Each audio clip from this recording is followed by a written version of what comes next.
I am Daniva Shalo Aying. My position is universal. I can go open, middle, and opposite. And I am from the University of San Jose Recoletos in Cebu. Hi, I'm Bian Sophia De Leon from, I'm a opposite spiker from Colegio de San Juan de Letran.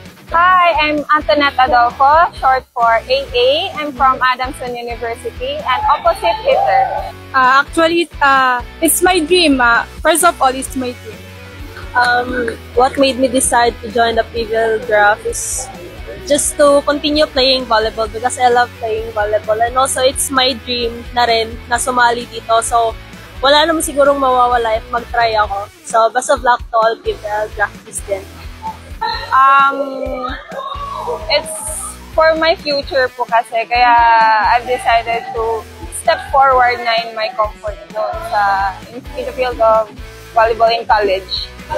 Sa akin po, kahit sino na lang siguro kasi if madraft man po, if ever madraft, it's an honor to play against teams na parang inahangaan ko lang noon, and if madraft ako, siguro parang honor na makakalaro ko na sila. Yung naging inspiration ko is maging makalaban ko na sa court if ever madraft. Nung una, napapanood lang namin sila sa TV, like yung mga matataas na school, Lasal at Tineo, tapos ngayon makakasama na namin sila.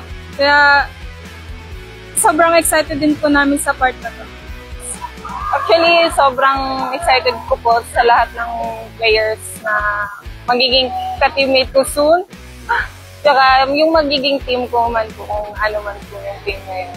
Sana if ever mabigyan ng opportunity ng mga coaches dito na madraft is manoon niyo ako bilang isang player na determinadong makamit yung pangarap tsaka willing to learn din from all the teachings from coaches nila.